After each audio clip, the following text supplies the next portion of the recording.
Shall we all open our Bibles to Psalm 57 and verse 10? 57వ కీర్తన 10వ వచనాన్ని చదువుకుందాం. ప్రభువా జనములలో నీకు కృతజ్ఞతాస్తుతులు నేను చెల్లించెదను. ప్రజలలో నిన్ను కీర్తించెదను. ఈ మాట నాతో అందరూ చెప్పండి. ప్రభువా జనములలో నీకు కృతజ్ఞతాస్తుతులు చెల్లించెదను. I give thanks among people. మానవ జీవితంలో ప్రతిరోజు ఎన్నో సంఘటనలు జరుగుతూ ఉంటాయి. మనం ఏదైనా ఎవరి నుండైనా మేలు పొందుకోగానే ఏం చెబుతాం? థ్యాంక్ యూ అంటాం. ఇంకొంచెం ఇంకా రెస్పెక్ట్ఫుల్గా మాట్లాడాలంటే thank you so much, thank you very much అనే మాటలు మాట్లాడతాం కదా. ప్రభువా నేను నీకు కృతజ్ఞతాస్తుతులు చెల్లిస్తాను. హిబ్రూ భాషలో దేవునికి కృతజ్ఞతలు చెల్లించడం లేదా స్తుతులు చెల్లించడం, ఆయన ఆరాధించడానికి కొన్ని పదాలు ఉన్నాయి. అయితే ఇక్కడ రాయబడిన పదం ఏంటంటే కృతజ్ఞతాస్తుతి లేదా కృతజ్ఞత అనే మాటకు హిబ్రూలో తొదా అనే మాట వాడారు. తొదా. మీరు ఎప్పుడైనా ఇజ్రాయెల్ దేశం కనుక వెళ్తే హిబ్రూ మాట్లాడే వాళ్ళ మధ్యలో మీరుంటే థ్యాంక్ యూ అని చెప్పాలంటే తొదా అనాలన్నమాట. తొదా అంటే థ్యాంక్ యూ అని అర్థం. అదే థ్యాంక్ యూ వెరీ మచ్ అంటే హిబ్రూలో తొదరబా అంటారు. తొదరబా అంటే థ్యాంక్ యూ వెరీ మచ్ అని. ఇక్కడ దైవజనుడు అంటున్నాడు, ప్రభువా నీకు కృతజ్ఞతాస్తుతులు చెల్లిస్తాను. నీ సన్నిధికి నేను ఎందుకు వస్తానో తెలుసా? నీ ప్రజల మధ్య ఎందుకు ఉంటానో తెలుసా? వారందరితో కలిసి వారి మధ్యలో నీవు నాకు చేసిన మేళ్లను బట్టి, ఉపకారాలను బట్టి నిన్ను స్తుతిస్తాను. నేను ఉపకారాలు మర్చిపోయే దౌర్భాగ్యుని కాదు, నీవు చేసిన మంచిని మర్చిపోయే వ్యక్తిని కాదయ్యా. నేను నిన్ను స్తుతిస్తాను, నిన్ను ఆరాధిస్తాను. ప్రజల మధ్య జనములలో నీకు కృతజ్ఞతాస్తుతులు చెల్లిస్తాను అనే చక్కని మాట ఇక్కడ మనం చూస్తున్నాం. Thanksgiving is a wonderful virtue in human life. మానవ జీవితంలో మనకున్న అనేకమైన మంచి లక్షణాల్లో ఒక ఉన్నతమైన లక్షణం అంటూ ఏదైనా ఉంది అంటే అది థ్యాంక్స్ గివింగ్, కృతజ్ఞత చెల్లించడం. చాలామంది జీవితాల్లో ఈరోజు ఎలా ఉంది అంటే కృతజ్ఞతలు ఎక్కువైపోయారు. కృతజ్ఞత అంటే చేసిన మేలు మర్చిపోయేవాళ్ళు. చేసిన మేలును మర్చిపోయి ఎవరి కోసం చేయరు వాళ్ళు, ఎందుకోసం చేయరు, చేస్తారులే అన్నట్టుగా మాట్లాడేవాళ్ళు ఉంటారు చూసారు, అహంభావులు. జాగ్రత్త సుమ, అలాంటి యాటిట్యూడ్ నీలో ఉంటే నీ జీవితంలో ఎప్పుడు మేలు పొందవు, ఆశీర్వాదాలను పొందలేవు. నీవు పొందుకునే మేలు చిన్నదైనా పెద్దదైనా బీ థ్యాంక్ఫుల్, కృతజ్ఞత చెల్లించు, దేవుని ఆరాధించు. కోడి నీళ్లు తాగేటప్పుడు ఆ నోటి నిండా నీళ్లు తీసుకున్నట్ట ఒక్కసారి తన ముఖాన్ని అలా పైకెత్తి దేవుని స్తుతించి తాగుతుందట. మీరు ఎప్పుడైనా కోడి నీళ్లు తాగే విధానం గమనించండి. చిన్న చిన్న జంతువులే కృతజ్ఞత కలిగి ఉంటున్నాయి. ఒక కుక్కకు కొంచెం అన్నం వేస్తే చెప్పండి జీవితకాలం ఎలా ఉంటుంది? అది విశ్వాసంగా ఉంటుంది. కొంచెం ఆహారం పెడితే చాలు జీవితాంతం విశ్వాసంగా బ్రతుకుద్ది కుక్క. కొన్ని సందర్భాల్లో వాటికి ఉన్నంత అనుభవాలు కూడా మనకు ఉండవేమో అంటాం కదా. కృతజ్ఞత చెల్లించడం జీవితంలో చాలా ప్రాముఖ్యమైన అంశం. యేసు ప్రభు వారి లోకంలో ఉన్న కాలంలో ఆయన మనకు చాలా విషయాల్లో మాదిరి ఉంచారు. No doubt Jesus set an example in various ways. ఆయన జీవిత చరిత్ర మనం చదువుతుంటే సువార్తల్లో యేసు ప్రభు వ్యక్తిత్వం ఎంత అద్భుతంగా ఉంటుందంటే వర్ణించలేము అనమాట. అంత అద్భుతమైన వ్యక్తిత్వాన్ని దేవుడు అక్కడ మనకు కనుపరిచారు. యేసు ప్రభు వారు ఇతరులను గౌరవించడంలో కావచ్చు, ఇతరులను సన్మానించడంలో కావచ్చు, ఇబ్బందులు ఉన్న వారిని పట్టించుకోవడంలో కావచ్చు, నిన్ను వలే నీ పొరుగు వారిని ప్రేమించమని ప్రభువు చెప్పారంటే ఆయన చేసి చెప్పాడా, చేయకుండా చెప్పాడా? ఆయన చేసి చెప్పారు. ఆయన ఏదైతే ఆయన చేశారో దాన్ని బోధించారో, ఏదైతే బోధించారో దాన్ని చేసిన మహనీయుడు ప్రభు అని యేసుక్రీస్తు వారు. యేసు ప్రభు వారి లోకంలో ఉన్న కాలంలో రొట్టెలను చేపలను కొంతమందికి పంచిపెట్టిన సందర్భాలు కొన్ని ఉన్నాయి. కొన్ని అంటే ఒక రెండు సందర్భాలు బైబిల్లో మనం చూస్తాం. ఒక చోట ఆయన 5 రొట్టెలు 2 చేపలు ఎన్ని వేల మంది పంచిపెట్టారు? 5,000 మందికి. That's a wonderful answer. మరొక సందర్భంలో యేసు ప్రభు వారు 7 రొట్టెలు కొన్ని చిన్న చేపలు, అక్కడ చేపల కౌంట్ లేదు, 7 రొట్టెలు మరియు చిన్న చేపలు ఎన్ని వేల మంది పంచిపెట్టారు? ఈసారి 4,000 మంది పంచిపెట్టారు. వండర్ఫుల్. కొంతమంది బైబిల్ బాగా చదువుతున్నారు. ఒక సందర్భంలో 5 రొట్టెలు 2 చేపలు 5,000 మందికి, మరొక సందర్భంలో 7 రొట్టెలు 2 చేపలు 4,000 మందికి పంచిపెట్టారు. ఈ 2 సందర్భాల్లో కూడా బైబిల్లో మెన్షన్ చేయబడిన మాట ఏంటంటే స్త్రీలు పిల్లలు గాక ఆ రొట్టెలు తిన్నది 5,000 మంది పురుషులు, 4,000 మంది పురుషులు అని క్లియర్గా రాస్తుంది. ఆ సిచ్యువేషన్లో మనం గమనించినప్పుడు ఆ రెండు సంఘటనలు కూడా మనం బేరీజ్ వేసుకుంటే ఒక కామన్ థింగ్ ఉంటుంది అక్కడ. ఈ రెండు సంఘటనలో కూడా మనం గ్రహించే ఒక ఆధ్యాత్మిక సత్యం ఏంటో తెలుసా? 5 రొట్టెలు 2 చేపలు 5,000 మంది పంచిపెట్టిన సందర్భంలోనూ, 7 రొట్టెలు కొన్ని చేపలు 4,000 మంది పంచిపెట్టిన సందర్భంలో యేసుక్రీస్తు ప్రభు తన దగ్గరున్న వాటిని బట్టి కృతజ్ఞతాస్తుతులు చెల్లించారట. స్తోత్రం చెప్పండి, హల్లెలూయా. ఆ మాటను ఒకసారి పరిశీలన చేద్దామా? Matthew chapter 15 and verse 36. మత్తయి సువార్త 15వ అధ్యాయం 36వ వచనం తీయండి. దానిలో ఆ మాటను మనం చూస్తాం. బైబిల్ ఉన్న వారందరూ గమనించాలి. రెఫరెన్స్లు నేను చెప్తున్నా, అలా అన్నా లేదో అందరూ గమనించాలి. మాథ్యూ 15:36 వేయనాయన, దానిలో రాయబడిన మాట చదవండి. ఆ చేపలను పట్టుకొని కృతజ్ఞతాస్తుతులు చెల్లించి, ఆ 7 రొట్టెలను ఆ చేపలను పట్టుకుని కృతజ్ఞతాస్తుతులు చెల్లించి వాటిని విరిచి తన శిష్యులకి ఇచ్చెను. శిష్యులు జన సమూహమునకు వడ్డించిరి. ఎవరట వాళ్ళు? జన సమూహం అట. ఒక 2-3 అయ్యి ఉంటే 2-3కి ఇచ్చారని రాసి ఉండేవారు. జన సమూహం 4,000 మంది పురుషులు, వారి భార్యలు, వారి పిల్లలు. ఒక్కొక్కరికి ఒక భార్య వేసుకున్నా చెప్పండి, 4,000 మంది, 4,000 మంది స్త్రీలు 8,000. ఒక్కొక్కరికి 2 పిల్లలు వేసుకున్నాం. యూజువల్గా యూదులు కొంచెం ఎక్కువ మంది పిల్లలు ఉంటారు. పోనీకి 2 వేసుకున్నా కానీ వాళ్ళకి 8 మంది, వీళ్ళకి 8,000, మొత్తం 16,000 మందికి యేసు ప్రభు 7 రొట్టెలను కొన్ని చిన్న చేపలు కృతజ్ఞతాస్తుతులు చెల్లించి ఏం చేశారట? ఆయన వడ్డించమన్నారు. ఆ అద్భుతం జరగడానికి ఒక ప్రాముఖ్యమైన విషయం ఏంటంటే కృతజ్ఞతాస్తుతులు చెల్లించే అనుభవం యేసు ప్రభులో ఉంది. ఇన్ని వేల మంది నా ముందు ఉన్నారు, జన సమూహం ఉంది. ఈ 7 రొట్టెలు 2 చేపలు 7 రొట్టెలు కొన్ని చేపలు ఏం సరిపోతాయి? వీళ్ళకి ఏం వస్తాయి? ఇదేనా దేవుడు చేసేది నా జీవితంలో? ఇదేనా దేవుడు ఇచ్చే ఆ వనరులు అని మనం వాటిని చూసి సణుగుతామేమో, భయపడతామేమో. ఎవరికైనా పెట్టడానికి మనకు మనసు రాదేమో. పోన్లే బాబు, ఆ 7 రొట్టెలు కొంచెం చేపలు నా లంచ్కు ఉంచే బాబు అని చెప్పి మన స్వార్థం కోసం మనం చూసుకుంటాం. కానీ దేవుడు అలాంటి కాదు. Praise the lord. Thanksgiving, కృతజ్ఞతాస్తుతులు చెల్లించినప్పుడు అవి ఏమవుతున్నాయి? మల్టిప్లై అవుతున్నాయి. ఎప్పుడైనా సరే నీ జీవితంలో నీ వనరులు కొద్దిగా ఉన్నప్పుడు, నీ అవసరత పెద్దగా ఉన్నప్పుడు నువ్వు చేయాల్సిన పని ఏంటో తెలుసా? నీకున్న వాటిని బట్టి దేవునికి ఏం చెల్లించాలా? కృతజ్ఞతాస్తుతులు. Give thanks to the lord. When you have limited resources, but if you have a big need in front of you, all you have to do is to give thanks to the Lord. దేవునికి కృతజ్ఞతాస్తుతులు చెప్పు. నీ ఆరోగ్యాన్ని బట్టి, దేవునికి ఇచ్చిన పరిస్థితులను బట్టి, ఇంతవరకు దేవుడిని నడిపించిన విధానాన్ని బట్టి, అన్ని పరిస్థితుల్లో దేవుడు తన రెక్కల నీళ్ళలో భద్రపరిచి, కృపాక్షేమాన్ని విస్తరింపజేసి, పచ్చిక బయళ్ళలో పరుండ చేసి, శాంతికరమైన జలములకి నడిపించి, అపాయములు వచ్చినప్పుడు దేవుడు నీకు తోడుగా ఉండి, నీ శత్రువులు ఎదుట నీకు భోజనాన్ని సిద్ధపరిచి, నీ గిన్నె నిండి పొరులున్నట్టుగా చేసి, దేవుడు ఎన్నో ఆశీర్వాదాల మీద కుమ్మరించిన వాటన్నిటినీ కూడా మర్చిపోకుండా దేవుని స్తుతిస్తూ గణపరిచినప్పుడు ఖచ్చితంగా నీ జీవితంలో ఒక అద్భుతమైన ద్వారాలు ప్రభు తెరుస్తాడు. Thanksgiving is the key for a great blessing to be seen or to be experienced. నీవు నేను గొప్ప ఆశీర్వాదాన్ని పొందాలంటే ఆ భవనానికి మనం ఉపయోగించాల్సిన కీ కృతజ్ఞతాస్తుతులు. అదే మాట ఇక్కడ భక్తుడు రాస్తున్నాడు 57వ కీర్తనలో. ప్రభువా, జనములలో నీకు కృతజ్ఞతాస్తుతులు చెల్లిస్తున్నాను. నేను బైబిల్ని చదువుతున్నప్పుడు ఎందుకు మనం దేవునికి కృతజ్ఞతాస్తుతులు చెల్లించాలా? ఆ మాటను మనం పరిశీలన చేద్దాం. ఆ కీవర్డ్ మనం జాగ్రత్తగా పరిశీలన చేస్తే why we need to thank the lord. దేవునికి ఎందుకు మనం థ్యాంక్స్ గివింగ్ ఇవ్వాలి, లేదా దేవునికి ఎందుకు మనం కృతజ్ఞతాస్తుతులు చెల్లించాలి ఆలోచన చేస్తే 3 అద్భుతమైన కారణాలను నేను చూశాను.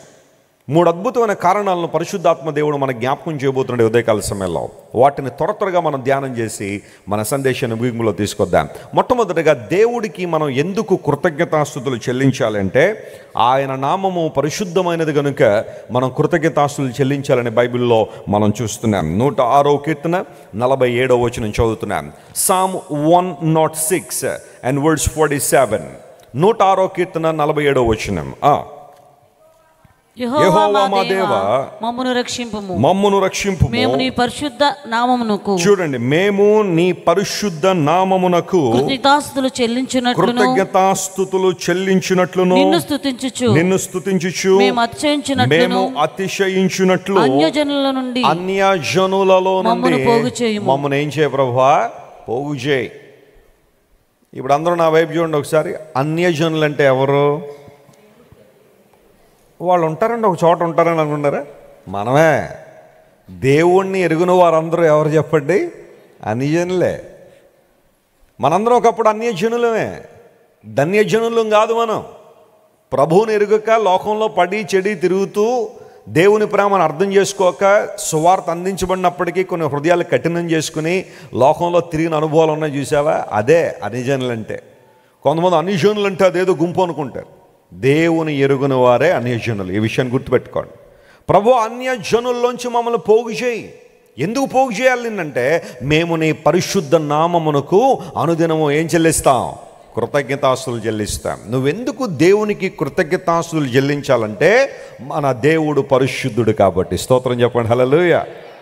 ఆయన అపరిశుద్ధుడు కాదు, ఆయన అపవిత్రుడు కాదు, అపవిత్రమైన పనులు చేసిన వాడు కాదు యేసు ప్రభు. యేసు ప్రభు జీవితాన్ని మీరు ఎప్పుడైనా పరిశీలించేయండి, సువార్తలో క్షుణ్ణంగా పరిశీలన చేయండి. ఎక్కడ కూడా యేసు ప్రభు ఎవరితోనో అసభ్యంగా ప్రవర్తించినట్టు కానీ, అసభ్యంగా మాటలు మాట్లాడినట్టు కానీ, అశ్లీలతను ప్రోత్సహించినట్టు కానీ, భయంకరమైన పాపాన్ని ప్రోత్సహించినట్టు ఎక్కడైనా మనం చూడగలుగుతాం బైబిల్లో యేసు ప్రభు జీవితంలో? నెవర్. యేసు ప్రభు జీవితాన్ని జాగ్రత్తగా పరిశీలన చేస్తే ఆయన పరిశుద్ధత మనకు స్పష్టంగా కనబడుతుంది. దైవిక లక్షణాల్లో ఒక ప్రాముఖ్యమైన లక్షణం పరిశుద్ధంగా బ్రతకడం. దేవుడు పరిశుద్ధుడు. లేవికాండం మీరు జాగ్రత్తగా 19వ అధ్యాయం మొదటి 2 వచనాలు చదివితే, నేను పరిశుద్ధుడై ఉన్నాను కనుక మీరు కూడా ఎలా ఉండండి? పరిశుద్ధుడై ఉండండి. దేవుడు చెప్పిన మాటదే. దేవుడిని ఫాలో అవుతున్నామంటే, ఆయన దగ్గరికి రాగలుగుతున్నామంటే ఆయన పరిశుద్ధుడు కాబట్టే. యేసు ప్రభు దగ్గరికి ఎందుకు వచ్చాం మనం? కోర్టు కేసు పోవాలనండి, లేకపోతే మా కుక్క, మా గేదె, మా ఆవు తప్పిపోయిందండి, వాటిని వెతుక్కోవడానికి వచ్చామండి. ఆ కారణాలు ఏమన్నా ఉండుండొచ్చు, కానీ అన్నిటికన్నా ప్రాముఖ్య వ్యక్తి యేసే దగ్గరికి ఎందుకు రావాలో తెలుసా? పరిశుద్ధంగా తీర్చబడ్డానికి. Praise the lord.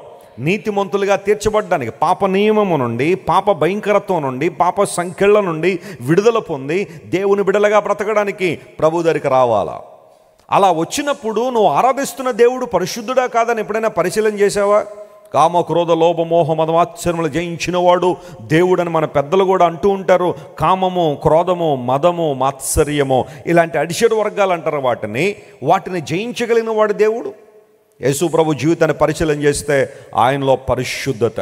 కొంతమంది యేసు ప్రభుని ఈ రోజుల్లో ఒక ప్రవక్తతో పోలుస్తూ ఉంటారు, లేదా ఒక ప్రవక్తను తీసుకొచ్చి ఈ ప్రవక్త యేసు ప్రభు కంటే చాలా బెటర్ అన్నట్టుగా మాట్లాడే వాళ్ళు చాలామంది ఉన్నారు. కానీ ఆ ప్రవక్త జీవితానికి యేసు ప్రభు జీవితానికి పెద్దగా మనం లోతుకెళ్ళక్కర్లా. పైన మాత్రం చదివినప్పటికీ కూడా ఎంత తేడా ఉంటుందంటే, ఎంత వ్యత్యాసం ఉంటుందంటే, యేసు ప్రభు జీవితానికినో కొంతమంది ప్రవక్తలను పిలువబడుతున్న జీవితాలకు చాలా వ్యత్యాసం ఉంది. వారు చేసిన పాపకార్యాలు, భయంకర కార్యాలు ఒక్కొక్కటిగా వెలికి తీస్తే సామాన్య ప్రజలు కూడా అలాంటి పనులు చేయరేమో అనిపిస్తుంది.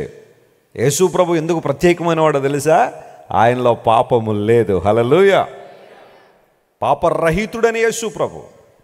ప్రపంచంలో ఏ ఒక్కరూ చేయలేని ఒక అద్భుతమైన స్టేట్మెంట్ యేసే చేశారు. నాలో పాపమున్నదని మీలో ఎవరైనా స్థాపించగలరా? Can anybody prove the guilt of sin in me? ఎవరూ చెప్పలేరు ఈ మాట. నేను చెప్తానని ఎవడన్నా వచ్చాడంటే అబద్ధమే తప్ప ఇంకోటి ఏం కాదు అది. యేసు క్రీస్తు ప్రభు వారు చెప్పిన మాట, నాలో పాపం ఉన్నదని మీలో ఎవరైనా స్థాపించగలరా? ఆయన చుట్టూ ఉన్నవాళ్ళు సామాన్యులైతే కాదు. ఆ సందర్భంలో యేసు ప్రభువులో ఏ పాపమన్నా వెతుకుదామని, ఒక్కటైనా వెతుకుదామని రకరకాల ప్రయత్నాలు చేసిన వాళ్ళందరూ కూడా ఆయా సందర్భాల్లో పాపంలో దొరికిన వాళ్ళని తీసుకొచ్చారు యేసు ప్రభు దగ్గరికి. ఎందుకోసం తెలుసా? వాళ్ళకేదో శిక్ష విధిద్దామని కాదు, వాళ్ళని అడ్డం పెట్టుకుని ఎవరి మీద రాళ్ళేద్దామని, యేసు ప్రభు మీద రాళ్ళేద్దామని వెతికారు, అలిసిపోయారు. కారణం ఏంటో తెలుసా? నా యేసయ్యలో పాపం వెతకడం అసాధ్యం, ఎందుకంటే ఆయనలో పాపము లేదో. ఈరోజు నిన్ను నన్ను పరిశుద్ధతలో నడిపించగలిగిన దేవుడు ఆయన. ఎందుకంటే ఆయన పవిత్రుడు కాబట్టి, ఆయన పరిశుద్ధుడు కాబట్టి. ప్రభునందు దేవుని బిడ్డలారా, ప్రభువుని మనం ఎందుకు స్తుతించాలి, ఎందుకు ఆరాధించాలంటే ఆయన పరిశుద్ధుడు. యెషయా చూస్తున్నాడు, పరలోక దర్శనాన్ని చూస్తున్నాడు. రాజైన ఉజ్జియా చనిపోయాడు. ఉజ్జియా చనిపోగానే పరలోకం తెరవబడింది. అత్యున్నతమైన సింహాసనం మీద దేవుడు ఆసీనుడు ఉండడం చూశాడు.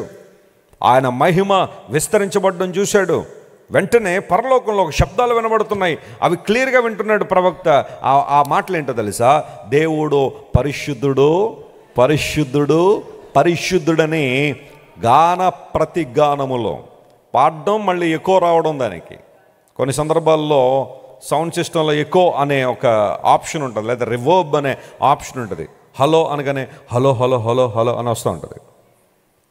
పరలోకం ప్రతిధ్వనించిపోతుందట, ఒకటే మాట, పరిశుద్ధుడు, పరిశుద్ధుడు, పరిశుద్ధుడని. దేవుడు ఎంత ఆనందపడిపోయి ఉంటాడు కదా.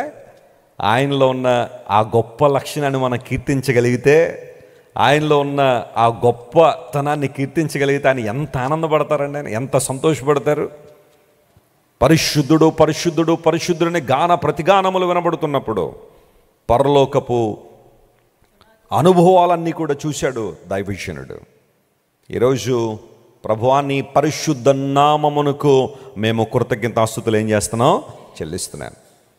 ప్రార్థన చేయడానికి మోకరించగానే మొట్టమొదటిగా నువ్వు దేవుని స్తుతించే అనుభవంలో, lord I worship you and I thank you because you are holy god. నిన్ను అంగీకరించడం ద్వారా నాలో ఉన్న పాప నియమము నుండి నన్ను విడిపించి పాపం మీద నాకు జయమిచ్చావు ప్రభువా, నీకు స్తోత్రం అని ప్రభువును స్తుతించాలా.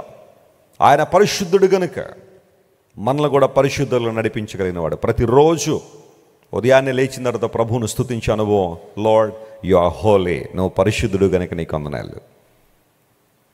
ఎంతోమంది జీవితాల ప్రపంచంలో మనం చూస్తున్నాం.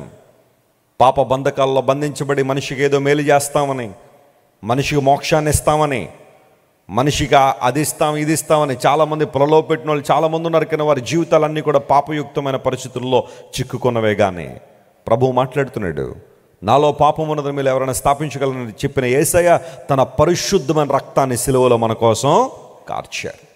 చరిత్ర మనం గమనిస్తే సిలువలో చాలామంది చనిపోయారు. యేసు ప్రభు ఒక్కరే కాదు, సిలువలో చాలామంది చనిపోయారు. కానీ వారి మరణానికి యేసు ప్రభు మరణానికి తేడా ఏంటో తెలుసా? వారు తమ పాపముల కోసం చనిపోయారు, యేసయ్య మన పాపముల కోసం చనిపోయారు. Praise the lord. వారు తమ నేరాలను తాము నేరాలు చేసి సిలువలెక్కిన వారు చాలామంది ఉన్నారు. కానీ యేసు ప్రభువులో ఏ నేరము లేదు.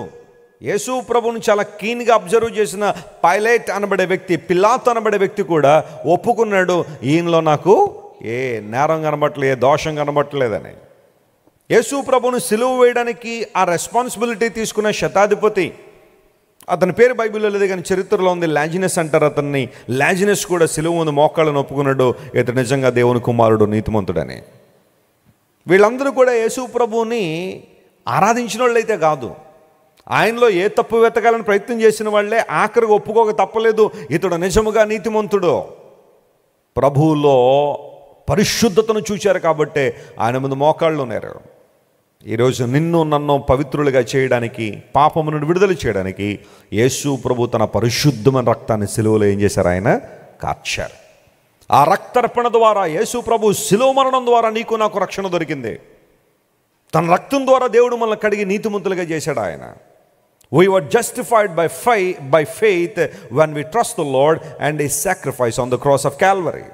సిలువలో యేసు ప్రభు చేసిన త్యాగం మీద ఎవరైతే విశ్వాసం ఉంచుతారో, నాకు బదులుగా క్రీస్తు ప్రభు వారు సిలువలో నా నిమిత్తం మరణించారని ఎవరైతే నమ్ముతారో అక్కడే మనిషికి రక్షణ ఉంది.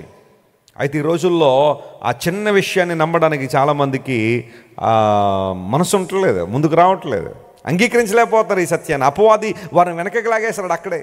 యేసు ప్రభు ఈ భూమి మీదకి వచ్చాడంటే వచ్చాడండి, ఆయన వచ్చారండి, మరి ఆయన ఉండబట్టే కదండి క్రీస్తు శకము క్రీస్తు పూర్వం వచ్చిందని రాజకీయవేత్తలు కూడా క్రిస్మస్ సందర్భాల్లో చాలా విషయాలు చెప్పేస్తారు యేసు ప్రభు గురించి. మ్యాటర్ అక్కడ దొరుకుతుంది ఆయనకి. యేసు ప్రభు వచ్చారు కాబట్టి క్రీస్తు పూర్వం క్రీస్తు శకం మనం ఆయన శకంలో ఉన్నాం అనగానే కింద వాళ్ళందరూ చప్పలు కొట్టేస్తారు. ఎందుకోసం? ఏం చెప్పారండి అసలు ఆయన? That's true. ఆయన చరిత్రలోకి వచ్చాడనే మాట వాస్తవమే. యేసు ప్రభు అద్భుతమైన బోధనలు చేశాడంటే ఎస్, ఆయన బోధనలు ఈరోజున ప్రపంచంలో అన్ని వ్యవస్థలను ప్రభావితం చేస్తున్నాయి. ఒక్క వ్యవస్థనే కాదు, కుటుంబ వ్యవస్థను కానీ, దేశ వ్యవస్థను కానీ, అన్ని వ్యవస్థలను ప్రభావితం చేసే బోధలు యేసు ప్రభు చేశారు. యేసు ప్రభు ఈ లోకంలో వచ్చారు, ఆయన అద్భుతమైన బోధలు చేశారన్నంత మాత్రాన మనిషికి రక్షణ రాలా. ఆ విషయాలు నమ్మడం ద్వారా అసలు శిశులైన విషయం ఏంటో తెలుసా? ఆయన నీ పాపం నిమిత్తం మృతి చెందారు, ఆయన శిలువ మీద మరణించారు. అక్కడ నీకు రక్షణ ఉంది, అక్కడ నీ పాపాలు క్షమించబడే అవకాశం ఉంది. ఆయన కార్చిన అమూల్యమైన రక్తం ద్వారా, నిష్కళంకమును పవిత్రమైన రక్తం ద్వారా నీ జీవితాన్ని కడుక్కున్నప్పుడు పవిత్రుడిగా చేయబడే అనుభవాలు ఉన్నాయి. చాలామంది యేసుప్రభు పుట్టారు, ఆయన బోధలు చేశారు, అక్కడితో ఆగిపోతున్నారు. కానీ ఆయన నీ కోసం చనిపడిన విషయం నీకు తెలుసా? అక్కడికి వచ్చేసరికి ఏమోనండి, ఎవరు చూసి వచ్చారో మనకేం తెలుసండి. నిజంగా యేసుప్రభు చనిపోయాడో లేదో, ఆయన స్థానంలో మరి ఎవరైనా పెట్టేశారేమో. మహమ్మదీ సోదరులు అదే విపరీతమైన దాడి చేస్తూ ఉంటారు క్రైస్తవ్యం మీద. ఏంటంటే యేసుప్రభు సిలువలో చనిపోలేదట, ఆయన స్థానంలో యోధా చనిపోయాడని చెప్పి రకరకాలుగా మాట్లాడేవాళ్ళు చాలామంది ఉన్నారు. బైబిల్ నిర్ద్వందంగా తెలియజేస్తున్న మాట, యేసయ్య సిలువలో ఏం చేశారు? ఆయన మరణించాడు. ఆయన అపోస్తలుడైన పౌలు వాస్తవంగా క్రోడీకరించి పత్రికలు రాశాడు. ఎక్కడైనా ఆ పత్రికల్లో యేసుప్రభు స్థానంలో మరి ఎవరైనా చనిపోయాడని రాశాడు? ఆయన వాస్తవంగా పరిశీలన చేసి రాసిన దైవజనులు, యేసుక్రీస్తు ప్రభు జీవితాన్ని ప్రత్యక్షంగా చూసిన ప్రత్యక్ష సాక్షులు, నాకు కల్లో కనబడిందండి, ఎక్కడో వినబడిందండి యేసుప్రభు శిలువ మీద మరణించినట్టు, అందుకని రాశానని అనలా. ప్రత్యక్ష సాక్షులు, ఐ విట్నెసెస్ అంటారు వాటిని. బైబిల్ గ్రంథాన్ని రాసిన సువార్థికులు ఐ విట్నెసెస్ వాళ్ళు.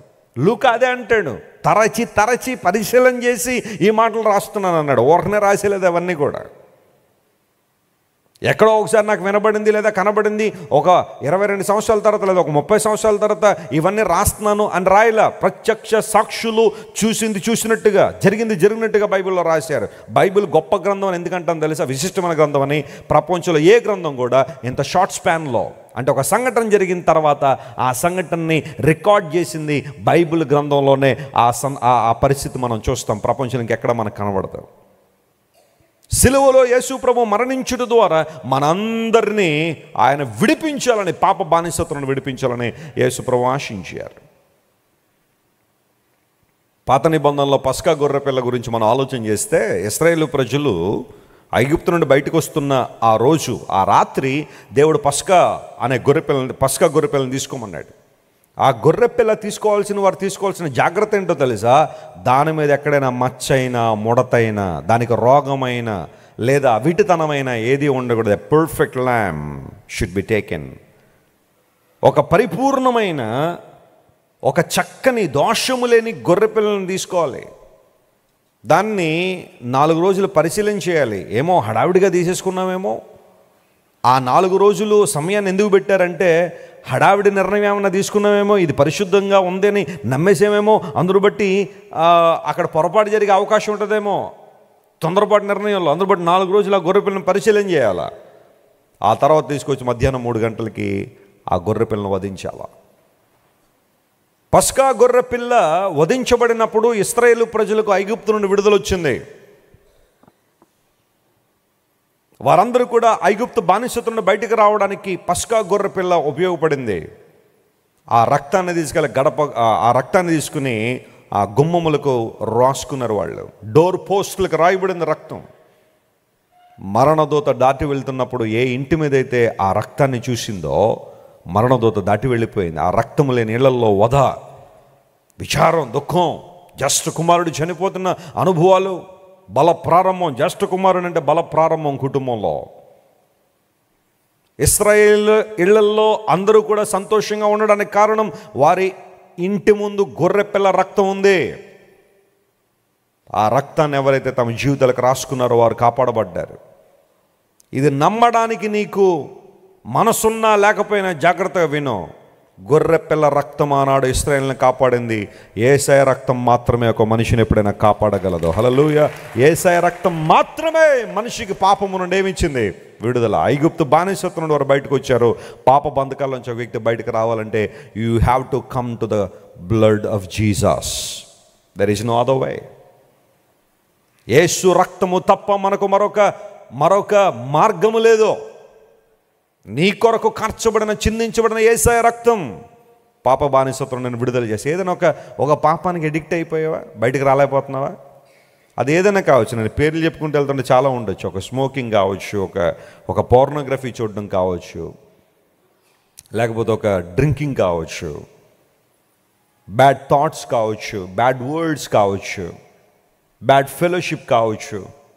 చెడ్డ స్నేహితులను వదులుకోలేకపోతుంటారు కొంతమంది. చెడ్డ స్నేహితులు ఉంటారు కొంతమంది, వారిని వదులుకోలేరు. చెడిపోయిన మనసు కలిగిన వారితో స్నేహం, త్రాగుడు, జోదము, అక్రమం, అన్యాయం,